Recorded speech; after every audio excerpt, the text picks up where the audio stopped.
good people, my name is Brenda Mahlobo. Welcome back to my channel, and judging by the title of this video, you already know what time is it. So we are going to have a work and play type of relationship, and the session today falls under a work.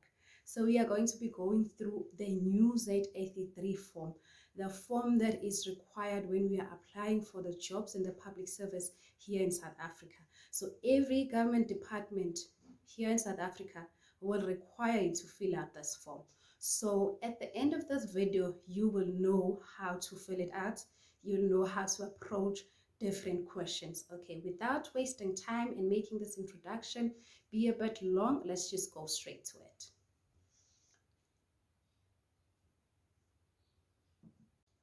So this is the example that I have come up with. So the first thing that you need to pay attention to is the slide on the side. You know, when you read all of that, it will tell you that where you need to make attachments, you do that. Okay, let's just scroll down and see. Let's read that number 6. So the second paragraph from down, it says the applicant may submit additional information separately where the space provided is not sufficient. Okay, so it is very important that we are cognizant of that as we fill out this form. Okay, so let's go through this example together. So the first column says position for which you are applying as advertised. So I use an example of a teacher assistant here. And then the other column on the right hand side says department where the position was advertised.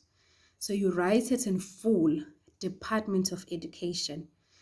Make sure that you start with saying Department of Education because the space provided there is quite ample for you to be able to fit in all of that.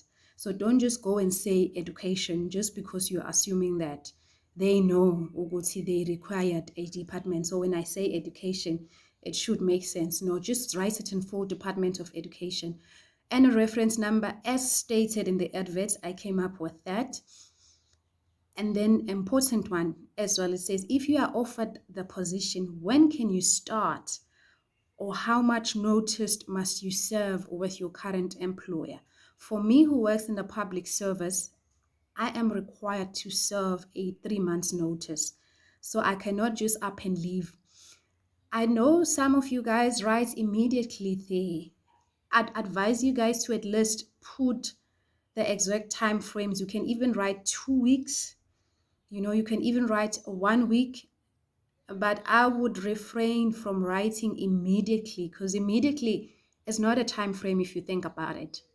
It is just immediately. Immediately can be an hour after you get a call that you are hired in that position. So it does not make sense. Give it a time frame and be, specific. Give it 2 weeks at most or 1 week, because you need to organize a few things for you to go and start, even if you are unemployed. Let us be realistic. Okay, surname and full names, simple. Date of birth, also simple. Identity number, also simple. Under passport number, I put not applicable because most of the people might not have a passport number, and I'll explain to you further as we go along this form as to why I put not applicable. I personally do have a passport number and I can put it there. But for example's sake, let us keep it at that. Gender. Oh, I omitted this one. Gender, female or male. I was going to cross it here. Please be careful not to omit anything.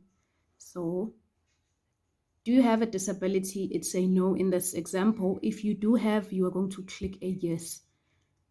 And obviously, you are going to put in an attachment, a doctor's certificate or anything that will back up, They did not say in this column specifically that if you have a disability, put in the attachment. But remember number 6 that we read at the beginning of this, that it says you may attach documentation where applicable if the space provided here is not enough.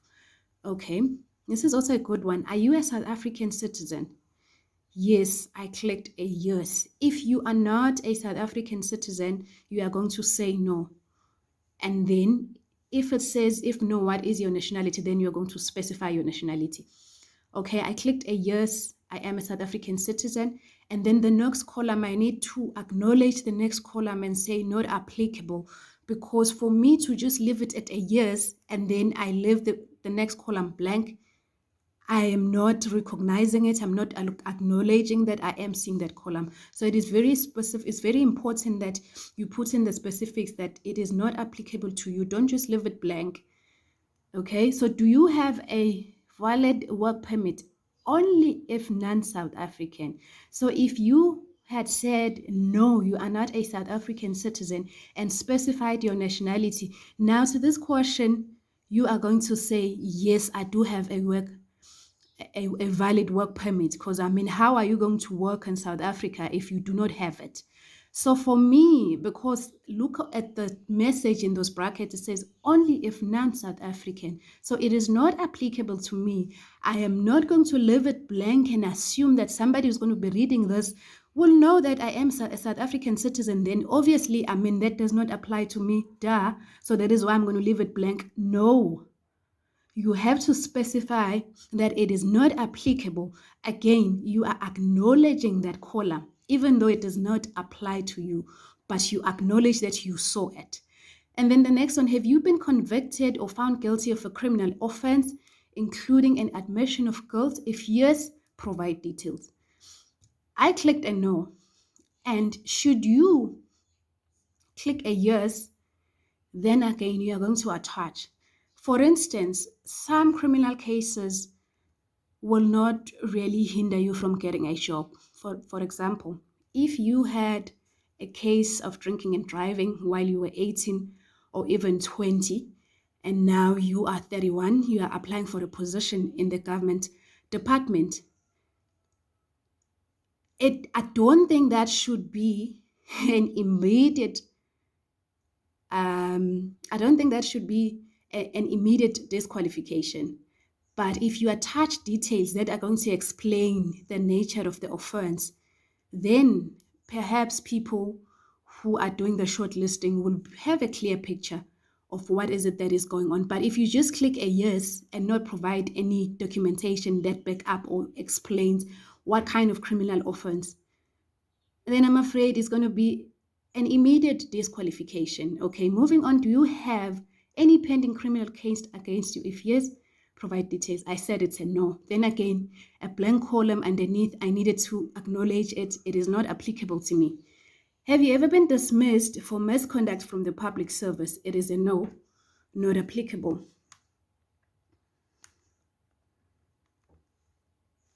Something that is also very important, which is a new addition in this form, is this question. Oh no, it's the following one. This one says, have you resigned from a recent job pending any disciplinary proceedings against you?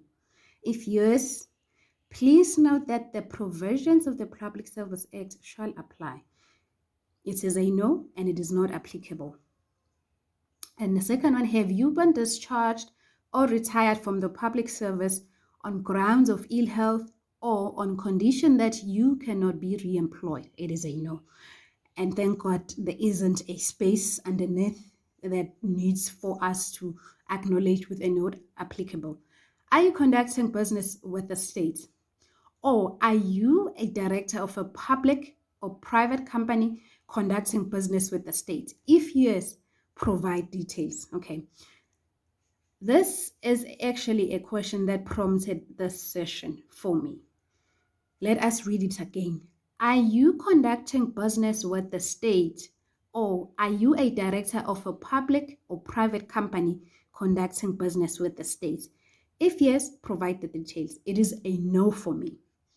Then the second question says, in the event that you are employed in the public service, will you immediately relinquish such business interest? If I have said a no above, I am not conducting business with the state. So then the following question only has a yes and a no. If you say no, you are not going to relinquish, it's a tricky one. If you're going to say yes, you are going to relinquish, which business interest, ngoba the above questions you said you are not conducting any business with the state. So it is a tricky one. Then again, I would answer this as a not applicable and write it like how I wrote in this form. Okay? So it's a very important one. It's a tricky one. If you are not conducting business with the states and you have clicked a no above, then in this question, whether you say yes, whether you say no, you are doomed. Then what is the best way to respond to this question? Because we cannot leave it blank and assume that a person who's doing the shortlisting will then understand, because I'm not conducting any business. So I might as well leave it blank. No, you cannot leave it blank. You need to acknowledge it with an NA, okay? If you are unsure or you do not agree with how I responded to this question in particular, you are at liberty to go do your own research, okay? Ask around, ask people in the HR department. I consulted before I responded to this question, and hence I felt the need to come here and conscientize you on how you should respond to this question, because really we cannot be disqualified just because we did not respond correctly in this form. You can be overqualified for that job you're applying for. You can have all the experience in the world, but if you are not getting this form right, they won't even give you a chance. They won't even get to a point where they look at your other documentation and how beautiful your CV is. So this is very important. It's a matter of life and death. These are matters of bread and butter. We need to eat. We need these jobs. So this form cannot just hinder us like that. We need to get it right. We need to know how to respond to these questions. Okay. The next one, please specify the total number of years of experience you have. Simple one, private sector. I wrote 7, public sector, and I wrote 4. And then if your profession or occupation requires an official registration, provide date and particulars of registration. It's as simple as that. So in both the forms, I'm saying it is not applicable to me. If you were a doctor, a psychologist, a social worker, a child and youth care worker, you will definitely have the registration number that you need to put in there. And then the below one, very, very, very important to initial each page. Very important. This is the first thing that you can use to identify whether you have a new Z83 form or an old one. You know, if you were to fill this out hastily because you are chasing a closing date and somebody gives you this form, the first thing that you need to look at is that column of the initials at the bottom. If it is not there, it's not the new Z83 form, and therefore it is not valid. You need to check for this.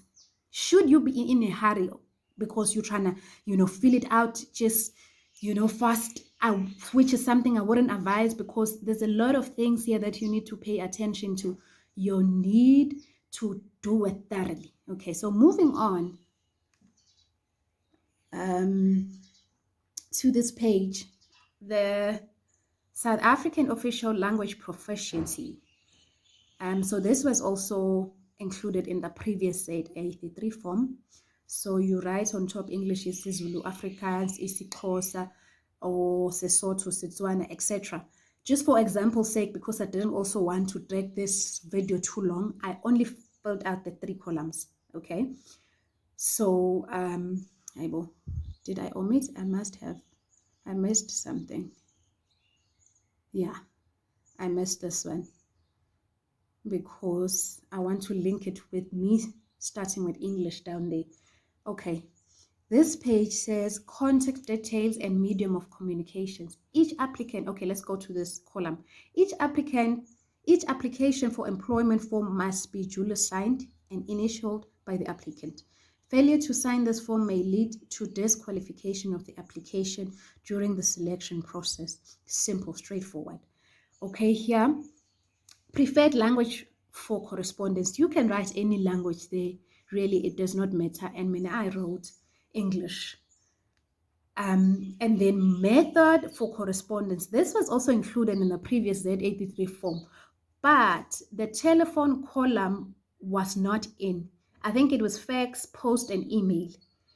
And I would gravitate towards the email one and just include my email address, because nobody wants to be called for an interview through a letter that you're going to get through the post, And the fax, I don't even think we're still using faxes. I mean, I work in the public service. I don't remember one day where I faxed some correspondence. I rather attach it in an email and send it. Fax is more or less outdated at this point, but it still works. It's provided there.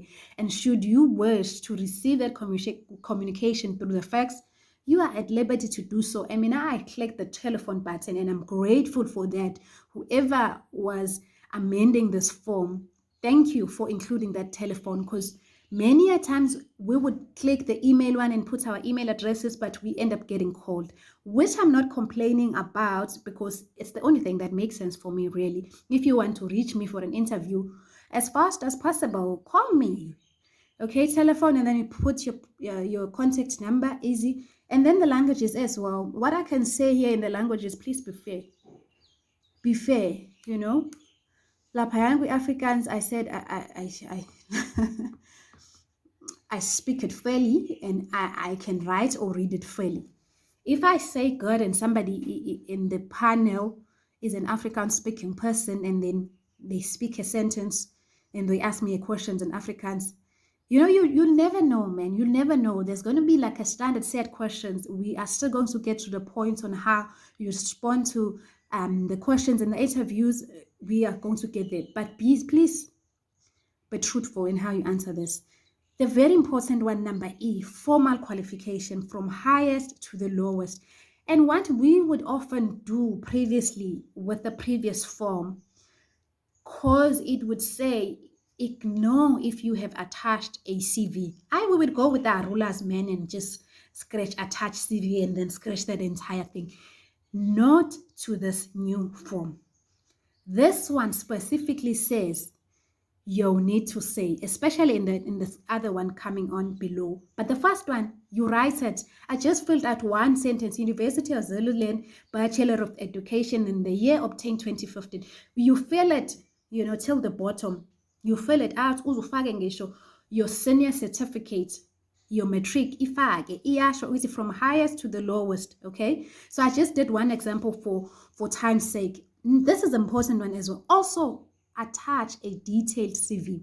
Number F, work experience. In brackets, also attach a detailed CV. So now we are no longer going to say, crash the entire column out and say we have attached a CV. No, we are not going to do that because it says for more details, also attach a CV, a detailed one, because it acknowledges that you might not be as detailed as possible in this form. Then it says in your CV now, you need to be more elaborative.